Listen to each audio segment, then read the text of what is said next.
다시 한번 얘기해 보도록 하죠. 전형의 경우입니다. 전형의 경우에는 어떻습니까? 해보시면은 이미 준비하신 요소들이 있습니다. 학생부 교과냐, 학생부 비교과냐, 또는 수능이냐, 논술이냐에 따라서 이미 주전형들은 정해져 계십니다. 그러니 이렇게 잔잔한 바다 같은 것이고요. 이제부터는 정보를 통해서 꼭 합격의 길로 가셔야 됩니다.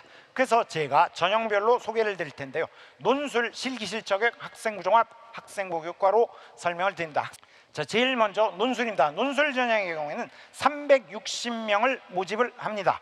그래서 모집 인원의 경우에는 인문계와 자연계에 이렇게 인원들이 보이는데, 오늘 끝날 때는 이 인원의 의미가 다 파악되셔야 됩니다. 그리고 의예과는 올해 처음으로 5명을 모집을 합니다. 자, 수능 최저가 중요하겠죠. 수능 최저를 보셔야 될 텐데요. 인문과학 계열, 사회과학 계열, 경영의 경우에 지금 여기 탐구부터 보셔야 됩니다. 탐구는 사탐 두 과목하고 제2외국어를 보세요. 그러면 극단적으로는요 1등급, 9등급, 9등급이 나와 있을 수 있습니다. 그러면 여기는 1등급으로 꽂혀요. 제일 잘한 거 하나 꽂아놓고 4과목이 됩니다. 그러면 그 4과목에서 잘한 거 3개를 골라서 6등급을 맞추시면 됩니다. 그러니 사례들을 보여드리면요, 인문과학 계열에 이 아이가 왔습니다. 이 아이는 정시 못 와요. 그러나 지금 제2외국어와 영어를 이용해서 패스한 아이가 되겠습니다. 경영학에 온 이 아이는 뭐 괜찮습니다. 국수탐이요. 그러니 국수탐만 갖고 맞춘 아이가 되겠죠. 그 다음으로 글로벌 학과들은 똑같은 조건입니다. 똑같은 조건에서 5가 6으로 바뀝니다. 그래서 여기 글로벌 리더하고 경제의 예를 보여드리면요, 지금 이런 아이가 있죠. 얘도 마찬가지로 언어만 갖고 얘도 지금 패스한 아이고요. 글로벌 경제에 온 이 아이는 지금 딱 보시면은 국탐 0을 갖고 패스했어요. 근데 이 둘은 공통점이 있죠. 여기 지금 수능의 통합 수능의 이 효과가 여기 보이잖아요. 수학이 이과 침공을 수시에서도 당한 흔적이죠, 이게 지금. 그 다음에 자연과학 계열, 전자전기, 공학, 건설환경공학부가 있는 자연계의 경우에는 과탐이 2과목으로 분리가 되어 있습니다. 그래서 5과목이 있는 것이고요. 이 5과목 중에 2개 버리고 제일 잘한 거 3개만 골라서 6을 맞추시면 됩니다. 그래서 사례를 보여드릴 텐데요. 과탐 나눠놨다고 수과를 가지고만 통과한 경우가 되겠습니다. 자연과학 계열에 온 이 아이는 국수 0을 가지고 통과한 아이고요. 아마 제 생각에 요거 6등급은 준비가 안 된 게 아니라 마지막 시간에 뭔가 실패한 것 같아요. 그리고 반도체, 소프트, 글밤의 약학의 경우는 똑같은 조건 하에서 5등급을 맞추면 됩니다. 그래서 또 사례를 보여드리면요, 지금 보시면 수과 0을 갖고 만족을 시켰고요. 약학에 온 학생은 정상적으로 국수탐으로 만족을 시킨 학생입니다. 자, 의예는 뭐 당연히 처음 하는 거고요. 과탐 2를 평균을 내고 4과목이 되었습니다. 그 4과목에서 등급 5를 맞추셔야 되고요. 지금 이런 예들이 나타날 텐데, 이러면 과탐이 2.5가 되지만 제가 쿨하게 2를 드리면 5를 맞출 수 있는 경우입니다. 그리고 이 경우도 1.5가 나오면 제가 쿨하게 2를 드리면 이렇게 해서 맞출 수 있다라고 생각하시면 됩니다. 반영 비율은 전년도예요. 전년도는 논술 60%와 학생부 40%에서 선발했는데, 올해는 논술 100%로 선발합니다. 그리고 논술 시간 100분이니까 이건 수능 최저 만족시키고 100분의 인생 역전 내자, 이런 전형입니다. 그래서 그걸 노리셔야 돼요. 자, 그래서 11월 17일 목요일입니다. 논술의 경우에는 수험표 준비하셔야 돼요. 아, 수험표 준비하라 그랬더니 수험표 가지고 수능 간대. 아니요, 논술 수험표요. 그 다음에 여러 대학 거 있잖아요. 그 다음에 여러 가지 필기구들 준비해 주셔야 됩니다. 지우개 충분히 준비해 주셔야 됩니다. 자, 다음에 논술 전형 가이드북 오늘 들어오실 때 드렸습니다. 그것을 지금부터는 사실은요, 지금 그 2차 모평도 했기 때문에 대부분이 수능을 준비한 사람들은 수능 쪽에 올인을 하세요. 그랬다가 그 책자를 이날 꺼내 드셔야 되고요. 사탐 교과서도 인문계는 꺼내 드셔야 됩니다. 자, 그 다음에 수능 시험 끝났습니다. 뭐 하실 겁니까? 우리 아이한테요. 이제 본격적으로 시험이 시작된 거고요. 따라서 수험표를 빨리 뺏으셔야 돼요. 그래서 후면을 보시면 숫자들이 빽빽히 적혀 있을 것이고, 그것을 갖고 가채점 시작하시면 저녁 늦게부터 사교육기관으로부터 예상 등급들이 나오게 됩니다. 그것하고 맞춰 보면서 이제 수능 최저를 통과했는지 여부를 보셔야 되고요. 그 다음 날이 되면 이제는 결정을 하셔야 돼요. 여러 사교육기관의 결과들을 가지고 내가 논술을 갈까 말까를 결정하셔야 돼요. 자, 다음에 오후가 됐어요. 그러면 이제 여러분들은 지방에서 오시는 거 아니니까 논술 전형 가이드북 챙겨서 이제 연습 아이는 사실은 오전부터 계속 실시하고 있어야 되고요. 모의 논술 동영상 출제 교수님들이 하신 거예요. 이때부터 계속 보셔야 됩니다.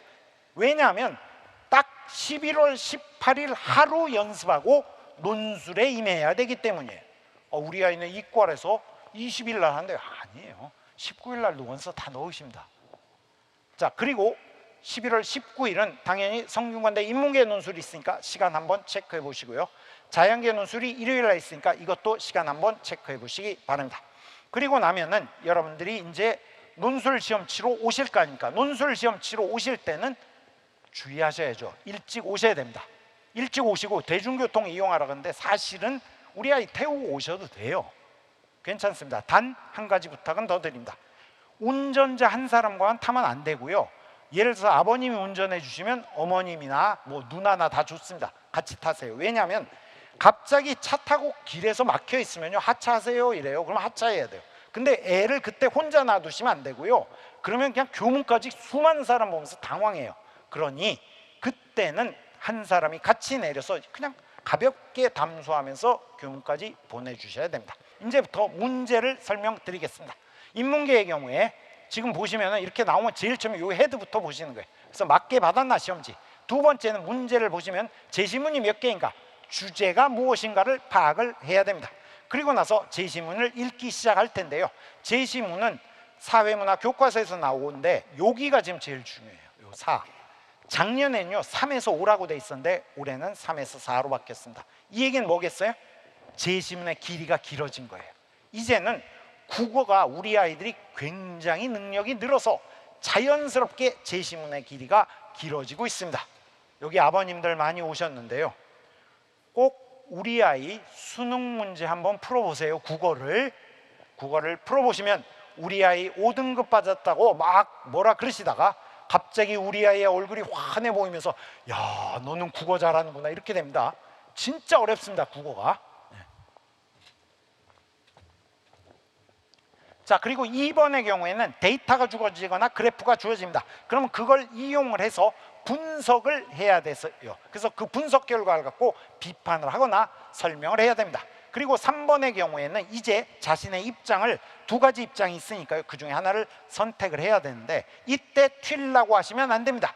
우리 아이들 가끔 튈라 그러면요, 그건 손해가 나니까 논리적으로 생각해서 내가 둘 중에 내 개인 입장과 상관없이 내가 무엇을 정당화한다고 입장을 정하면 정당화해서 더 점수를 받을 건가는 냉정한 판단을 해줘야 됩니다. 자, 1번 그래서 요약형이고 2번은 비판적 평가형 설명형, 3번은 의견이나 대안 제시형이 되겠습니다. 그리고 지금 요 답안지는 나눠드린 책자의 뒤에 꽂혀 있어요. 그래서 그때 잘라서 사용하시면 됩니다. 그리고 일찍 혹시라도 사용하시게 되면 복사해서 사용하시면 됩니다. 자, 그리고 인문계의 경우에 글씨 좀 잘 쓰셔야 돼요. 그리고 이런 거야 당연한 얘기고요. 요 점은 주의하셔야 됩니다. 이제는 창의성 뭐 이런 거 없는 논술이 성균관대는 아니에요. 정확히 논리 구조로만 하셔야 됩니다. 국어의 독서, 수능 국어의 독서부터 시작된 논리 구조다라고 생각하셔야 됩니다. 자, 그래서 논술 실제 답안 공개해 드립니다. 이건 합격한 답안입니다. 일단 글씨 잘 썼습니다. 이거 들여쓰기 한 거 보십시오. 그리고 제가 이게 문단 나누는 것들 보면요, 아주 훌륭한 답안입니다. 그러니 두 번째 장도 보면 훌륭하고요. 뭐 합격 충분히 할 수 있는 답안이다 생각이 됩니다. 자, 그래서 채점지침 보셔야 되는데요. 너무나 당연한 얘기들만 있다라고 생각하시면 되고요. 그리고 논술 가이드북을 잘 활용을 하셔야 됩니다. 다음은 자연계입니다. 자연계의 경우에는 수학만 본다고 분명히 말씀드렸습니다. 그리고 그 수학만 본다라고 하시면 안 되고 특히 명심하셔야 될 거는 수능 공통문항 범위에서만 출제합니다. 그러니 수능의 1번부터 22번이고요. 이건 공통수학 수원, 수투가 범위다라고 기억을 해두셔야 됩니다. 그러면 이렇게 써놓지 왜 수학 전체 범위라고 써놓느냐라고 얘기하신 분이 많았어요. 봄에요. 저는 출제 교수님들 안 믿습니다. 저도 출제해봐서 알거든요. 교수님들은요 도대체 고등학생들이 어디까지가 범위다 이 개념이 없으세요. 그래서 출제하셨다면 넘어가세요. 그 제가 그렇게 써놓을 수가 없어요. 그러면 야 이렇게 했다가 준비 우리 아이 했다 망하면 어떻게 하냐, 그것도 좋은 질문이죠. 근데 그런 일은 없습니다. 왜냐하면 고등학교 수학 선생님들이 들어가십니다. 그래서 철저하게 다 잘라내고 충분한 시간을 갖고 다시 재검토해서 요 범위 내에서만 출제하겠습니다. 제가 그러니 약속을 드리지만, 그러나 세상 일은 모르고요 100만 분의 1의 확률로 그냥 넘어갈 수도 있습니다. 공통문항에서. 자, 그래서 세 문항이 있어요. 세 문항이 있으니 이거 100분이나 보니까 한 문항당 33분 아니냐, 이렇게 생각하면 틀리세요. 이건 틀린 얘기고요. 여기 지금 보시면은 소문항이 9개, 10개입니다. 근데 소문항이 많으니 이래서 한 10분 정도 아니야, 그것도 틀린 얘기예요. 왜 그러냐면요, 이 소문항 중에 우리 아이가 5분 이내 논술이 되는 게 있고요, 안 되는 게 있어요. 긴 건 길다라고 생각을 하셔야 됩니다. 그래서 시간 관리를 굉장히 잘해야 됩니다.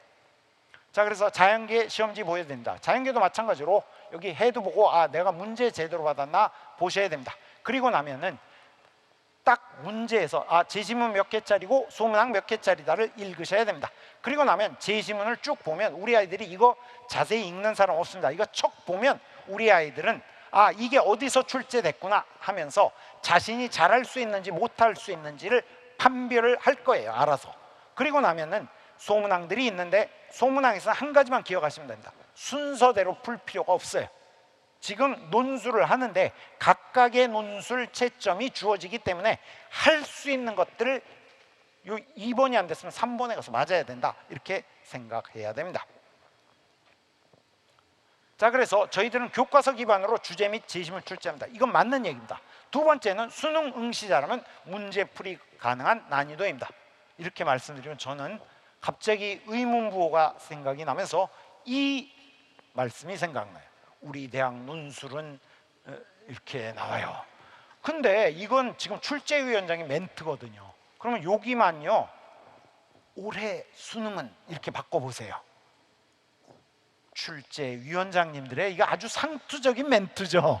이렇게 하세요. 이거 맞아요. 그런데요 이렇게 딱 읽고 나면 우리 아이는 표정이 저렇게 바뀝니다. 네. 한번 생각해 보십시오. 수능 수학을 공부를 얼마나 많이 하는데 만점이 몇 프로 나오나 보세요. 거의 없잖아요. 실제로 어렵다 이거죠. 그게 어려운 문항 몇 개를 맞는 게 쉬운 일이 아니다. 그러니 논술에서도 더 그렇겠구나. 왜요? 논술은요 쉬운 문제 내도 쓰라 그러면 언제 써봤어야죠. 논술이 안 돼요. 그 점을 꼭 염두에 두시라고 말씀드립니다. 자, 그래서 이 답안지 갖고 마지막에 연습하셔야 됩니다. 그리고 자연계의 경우엔 글씨 못 쓰셔도 돼요. 저도 못 쓰는데 제가 왜 요구합니까? 수식은 꼭 쓰셔야 되고요. 한글로 풀어 쓰려고 시간을 낭비하시면 안 돼요. 그리고 논리 전개라는 것은 수학이니까요. 답이 틀리면 그건 무조건 어디선가 논리가 조금이라도 틀렸기 때문에 부분 감점이 들어간다, 이런 생각하시면 됩니다. 논술 실제 답안 공개해 드립니다. 합격한 답안입니다. 자, 이렇습니다. 어디 합격했겠습니까? 666대 1을 뚫은 약대 최초합입니다. 그런데 이 정도 썼습니다. 지금 보십시오. 읽어보시면요 딱 제대로 했어요. 갑자기 말이 없어집니다. 세 번째 못 풀기 시작하더니 손도 못 댔습니다. 이것이 현실이다 이거죠. 우리 아이들이 잘할 것이다 그러지만 자기가 안 해본 논술이 되겠어요? 딱 하루 준비하는 게 최고인데요. 그러니 여러분들은 18일 날 준비에 최선을 다하셔야 됩니다. 채점 지침이야 뭐 보통 다 있는 내용들이니까 그냥 찍어두시고 보시면 되고요. 그 다음에 꼭 이 논술 가이드북 잘 활용하시고 교수님들이 해설한 강의 동영상도 한번 18일에는 꼭 보셔야 된다고 말씀드립니다. 다음에 9월이 되면 원서 접수 꼭 하시고요. 그리고 나서 수능을 잘 쳐서 수능 최저를 만족시키셔야 됩니다. 그리고 논술 와서 논술을 잘 하시고요. 합격자 발표 최초합은 안 되셔도 괜찮아요. 네. 역시 추합이 제맛입니다. 그래서 꼭 추합에 붙으셔야 돼요.